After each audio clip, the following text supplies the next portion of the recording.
Sega cancels its billion-dollar super game project. So for those of you that remember this was announced, I believe, during Summer Games Fest last year. Maybe it was even earlier than that. But Sega basically stated they're going to be bringing back a bunch of their dead IPs and go all in with it. And people were all wondering, like, yo, what IPs are they bringing back? Crazy Taxi, Golden Axe, Vector Man, like what was they going to bring back? Because besides Yakuza and Sonic, and I mean, kind of Persona's Atlas, but Atlas is owned by Sega. Point is, besides Yakuza, Sonic, and Persona, Sega really just kind of limping to the barn with some shit. So I was like, oh man, this billion-dollar game is going to revive these old products. Well, now that's being canceled, but that might not be a bad thing. There's something that they either didn't announce during the initial announcement or something that I had just missed when the announcement happened. For years, Sega's mysterious Super Game initiative sounded like one of the company's biggest long-term bets. It was presented as an ambitious next-generation online platform, a massive global live service ecosystem designed to compete in the same space as giants like Fortnite, Roblox, and other forever games. That's the part I didn't know. Now, maybe I just missed it. I don't think this was part of the original announcement. When Sega first announced this initiative, Jet Set Radio, that's another classic. When Sega first announced this initiative, I don't think they mentioned that it was live service, guys. I don't think it was they mentioned that it was going to be live service at all. So now hearing that it's canceled, I don't give a fuck. I don't want live service games. If they're going to bring these games back, if they're going to bring back Golden Axe, if they're going to bring back Crazy Taxi, if they're going to bring back Jet Set Radio, I want actual fucking games, not live service games. And this is incredibly hypocritical coming from somebody who just started playing Sonic Rumble last night. Yeah, me and Sev played hours of that. That's a live service game. Holy shit, it is fun as fuck. But I don't want all those games to be that. I want a return to a time when you can just buy a fucking single player game or even a multiplayer game and it not be some live service online absolute bullshit. After years of development, internal restructuring, and heavy investment, the project is officially dead. Quietly confirmed through Sega Sammy Holdings' fiscal year 2026 earnings presentation, cancellation marks the end of what may have been one of the company's most expensive strategic pivots in decades. Anybody else getting Dreamcast vibes? Anybody else like, well, they threw in all this money and too little too late. There was no saving it. Like, I'm getting major Dreamcast vibes. The deeper you look into it, the more it feels less like a sudden failure and more like a company slowly realizing it was fighting a battle that would never realistically position to win. What made the super game concept so interesting was it was first its sheer scale. Back when Sega first started discussing the initiative around 2019, maybe it was way longer ago than I realized, executive framed it as a central pillar of the company's future. This wasn't supposed to be just another multiplayer game. It was envisioned as a giant interconnected platform capable of generating long-term recurring revenue on a global level, potentially supported by acquisitions, cloud infrastructure, user-generated content systems, and aggressive live service monetization. Well, aren't we glad it didn't come to fruition then? At the height of the industry optimism surrounding the games as a service, the strategy probably sounded logical internally. Problem is, the market changed dramatically before Sega could fully get there. Now, this is the interesting part, because this relates to Sony. We were talking on Saturday Night Hypnosis this past Sunday. It's fucking Saturday Night Hypnosis. Jesus Christ, Leon, get it together, son. Anyway, we were talking about on Saturday Night Hypnosis how Sony is going all in on live service, how that's obviously a huge mistake. Their live service games are failing. Marathon was not in the top 8 games player count wise. Helldivers, not in the top 8 games player count wise. Sony's officially released numbers, and none of their first party hits are there. They canceled the Last of Us live service game. They canceled the Until Dawn live service game. Suicide Squad killed the Justice League. Anyone? Bingo, bango, bongo. Exactly, Daxnar. So needless to say, yeah, the fact that Sega's saying, you know what, let's just cancel this massive project. Let's just cancel this massive project means that Sega understands something that Sony doesn't. Sega actually understands the market is shifting. Customers, consumers, gamers don't actually fucking want this. Like, there's always going to be some live service games that will continue on to the ends of the heat death of the fucking universe. Fortnite, for example. And now, fine, Fortnite, they're losing money. Epic is hemorrhaging money. Fortnite's losing money. Now, granted, how much of that is because there's less monetization, less people paying for the monetized practices, and how much more of it's they spend billions of dollars doing things like collabs with these rappers and shit like that. Hey, shout out, we got a bigot army raid. Well, you guys will certainly love what we're talking about here because, again, it relates to what we're talking about Saturday Night Hypnosis. So, yes, shout out to the bigot army. Thank you so much, Hypno, you absolute legend. And yes, Anthony, I don't like Fortnite either. Ain't nobody like Fortnite. Fortnite fucking solid. Unless your name is Cult Classic Cage and you can kind of get a pass for it because you're so cool in every other regard. Fortnite's fucking gay and retarded, all right? Fortnite for queers. But the point is, even Fortnite is hemorrhaging money, at least compared to what they used to do. Sony ain't recognizing this. Sony don't know what's going on. So for Sega to say, look, we've spent years trying to do this this massive games as a service idea with all of our IPs in one centralized spot, and for them to cancel it, yeah, that's probably that's a financial blow to Sega. But it's actually probably way smarter than limping to the barn and having this come out and then going the route of Sony, which is the games actually don't get played. You have to cancel them. You have to shut down the servers, things like that.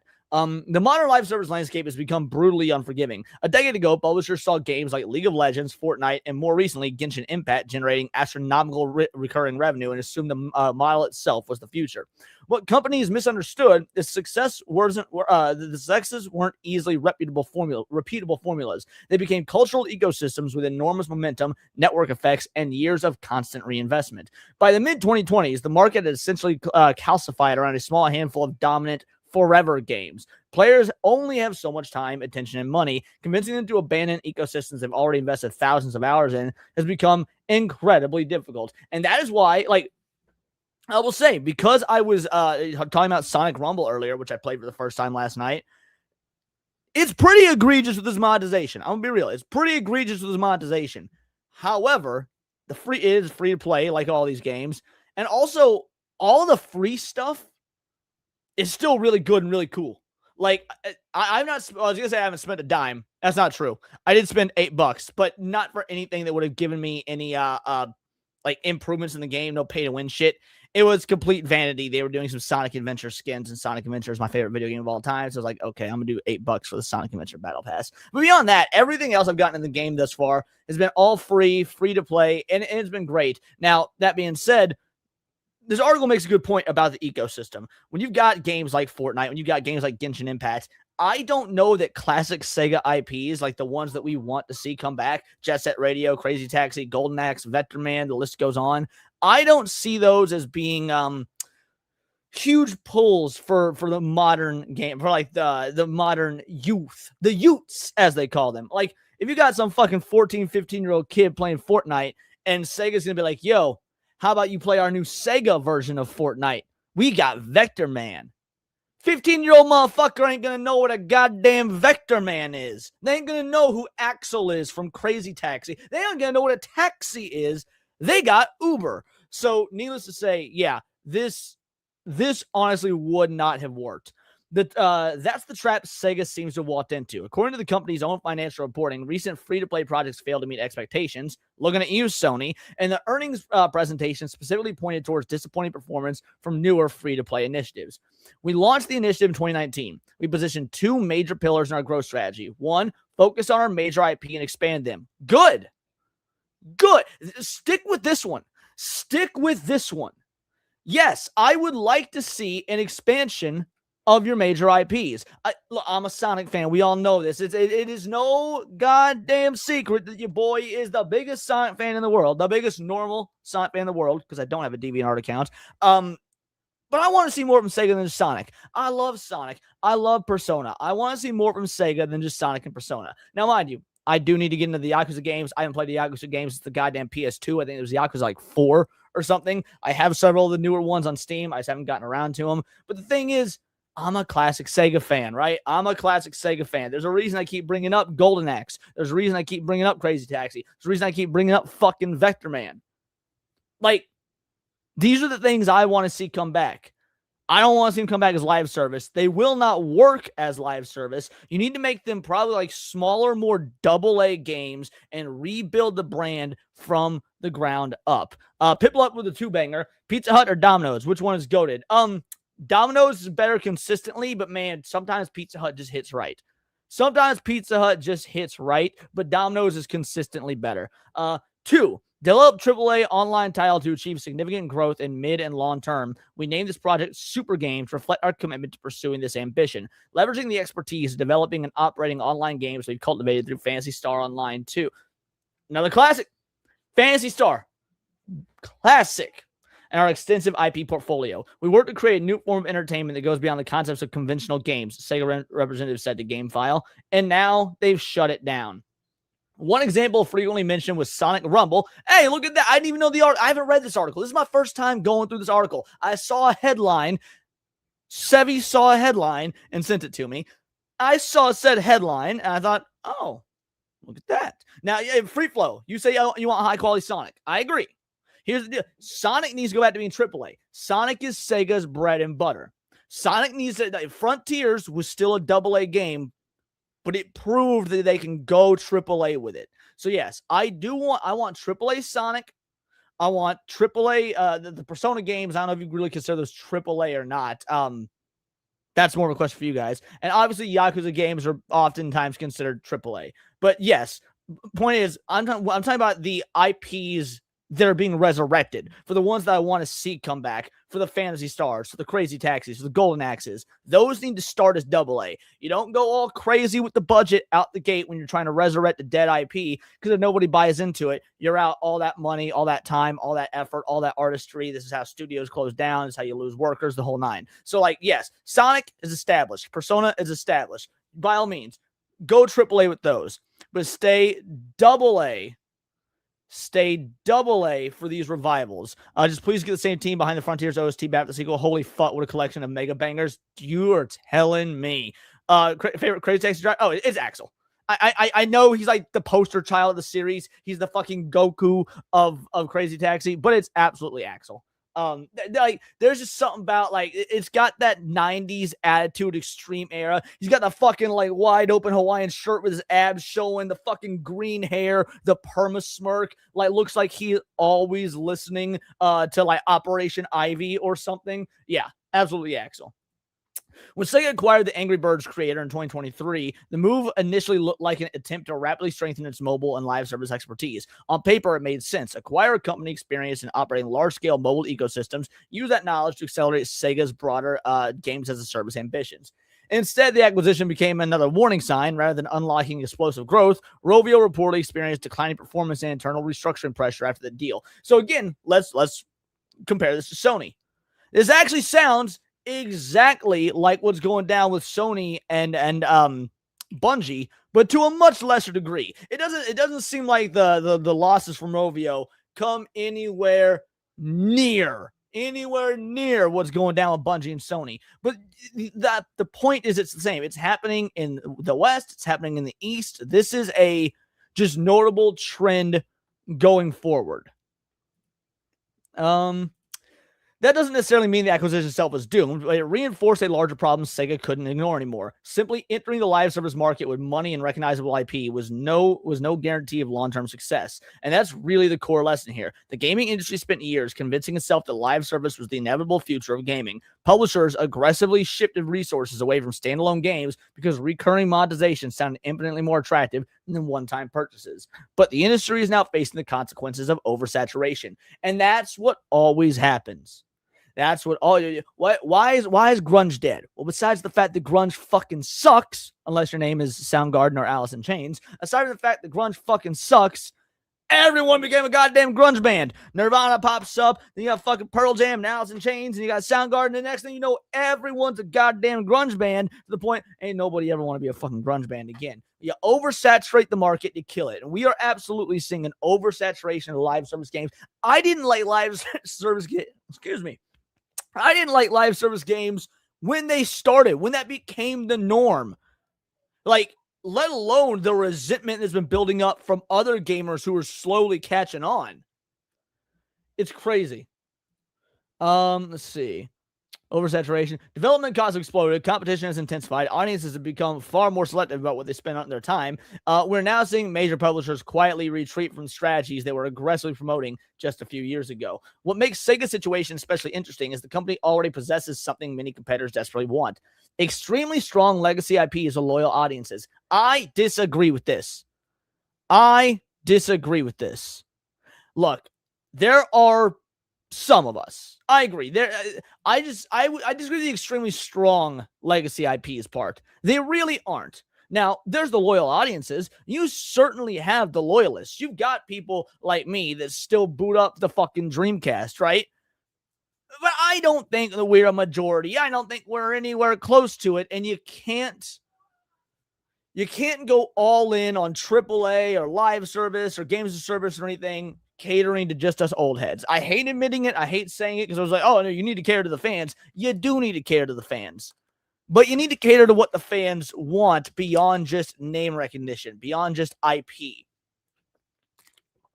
I still want the thing to be good. I don't want to play a live service Crazy Taxi game. I want to play a real deal arcade feeling Crazy Taxi game. So even if if Sega just says, hey, Leon, key jingle Crazy Taxi in front of you, I'm not immediately going to take the bait and be like, oh, that's cool. Oh, it's live service. Okay, well, fuck that, I guess. So yeah, point is, they're not really strong IPs. Franchises like Persona, Like a Dragon, Sonic the Hedgehog, and Virtua Fighter continue to succeed primarily, but they don't, though. Oh, okay. I should say that Sonic the Hedgehog has been in a very weird spot, both from a fan perspective and a financial perspective. Sonic the Hedgehog's been in a weird spot. Virtua Fighter, what are you talking about? Continues to succeed. Virtua Fighter's dead. Now it's coming back, and I'm so excited. I'm so excited for the Virtua Fighter comeback. Virtua Fighter, favorite 3D arena fighting franchise out there. Better than Soul Calibur, better than Dead or Alive. I love me some Virtua Fighter. That being said, that franchise was fucking dormant for years. And now it is now coming back.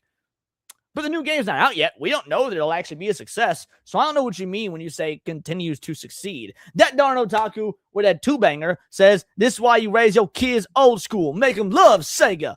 Shit, son. Yeah. Yeah. Yeah. White people. Appreciate you, Darn Otaku. Continue to succeed primarily because they lean into what fans already associate with Sega. Stylish single-player experiences, strong identity, and focused design rather than endless retention mechanics. That's why the company's decision to reportedly move over 100 staff members away from free-to-play development and back towards premium game production feels significant. It suggests Sega no longer sees chasing trends as a sustainable long-term strategy. Instead, it appears to be returning to the areas where its reputation is strongest. Ironically, this may end up being healthy for the company overall. I think it will. I think this is a short-term, they burned God knows how many. It's Virtua, by the way, not virtual. Virtua, no L. Anyway, I think that this is going to be a short-term pain in the ass for them from a financial perspective because they have put all this time and money and effort into this over the years. But again, they recognize their folly early. One of the biggest misconceptions during the live service boom was the idea that premium games and recurring service games existed in direct competition. In reality, many players never wanted every franchise transformed into a perpetual monetized platform. What a fucking shock. Given the ambitious nature of the project, we adopted a long-term research and development phase for technical validation and related activities. We proceeded cautiously in intention of moving to full-scale development only after we can confirm sufficient feasibility. However, in light of intensifying market competition, the emergence of competing titles based on similar concepts, and our business conditions, we made the decision to discontinue the development of Super Game during the fiscal year ending in March 2026. Man, this is a much longer article than Niche Gamer usually does. Well done, crew over Niche Gamer. They wanted polished, memorable experiences with clear creative direction, and historically, that's where Sega has often thrived. Even the ongoing success of Phantasy Star Online 2 New Genesis arguably demonstrates this balance better than their abandoned super game concept ever did. Phantasy Star Online 2 already has an established audience, infrastructure, and identity. Supporting existing ecosystems often makes far more sense than gambling billions on building entirely new ones from scratch. The cancellation also reflects a broader industry reality publishers are slowly being forced to confront. Live service games are no longer viewed as safe investments. In fact, they may now be among the riskiest projects possible. And you know good goddamn well that don't mean a damn thing to Sony. That Sony's still gonna gobble the live service cock and put out flop after flop, and it's glorious. You love to see it. We're living in the timeline where we might get to see Sega overtake Sony. I can't wait. All right. Failures are increasingly common. Audiences are hard to retain, and even well-funded projects from major companies collapse before launch. Again, see the Horizon Zero Dawn live service, the fucking Last of Us live service. In that context, Sega's retreat doesn't really feel embarrassing. If anything, it feels pragmatic. Yes, there's a certain disappointment in knowing the mysterious super game experiment will never fully materialize after years of speculation and R&D. There's also something refreshing about a publisher recognizing when a strategy isn't working before doubling down even harder. Because at this point, companies most likely to survive the next decade probably won't be the only ones endlessly chasing whatever trend currently dominates the market. Good job, Ivan Katik, or what the fuck ever. Yeah, that was a good article. I like that. I guess you're probably not one of the ones. I follow a lot of the niche gamer dudes on X, but I don't recognize him. Yeah, at the end of the day, this boils down to, I think Sega's making the right call. Now, does this mean that Sega is going to make good single player, not even single player? It doesn't even need to be single player, because again, when I think of Virtua Fighter is not a single player game. That's a fucking fighter. You get together with your buddies, you hang out on the couch, you beat the shit out of each other while you throw back some whiskey and eat some pizza, right? Like, that's how you fucking do it. So the point is, Sega needs to lean into its IPs. It needs to bring back that living room experience, that bedroom experience. Just you know what? I want to turn on some games. I just want to chill. I want to relax. Like, there's no need to go with the aggressive monetization. There's no need to get competitive. If you make yourself some AA games with just a regular budget, with just a manageable budget, pop it out. People will come. You just need to slowly rebuild the brand. Like, people our age, we remember Golden Axe. 15-year-old kids in 2026, they've never fucking heard of Golden Axe. So you're going to have to get them invested with a not low effort, but like a low cost, relatively easy barrier to entry, but still enough of a barrier to entry that you don't want to bring in the gross ass, disgusting fucking faggot ass normies. Like, that's a bad thing. So yeah, I mean, that's a tight balance to walk, but basically just give us what we love. Give us what we love. They're already trying to bring the 90s back, right? Everyone's trying to bring the goddamn 90s back. Fucking Street Fighter 2's coming out. Street Fighter 2's trailer is the most 90s fucking movie trailer you've ever seen. Wasn't there a TV show that recently came out that people are loving? That takes place in the 90s. I don't fucking remember. Basically, they're trying to do it for the 90s what Stranger Things did to the 80s. And you know what? If that's the way things are going, if the nostalgia train is going full 90s nostalgia, great, do that, but don't just coast on nostalgia. Give us these good products and actually rebuild these legacies, like rebuild these IPs and make them something that can have an entire new generation be loyal to, while still, of course, catering and adhering to us classic fans.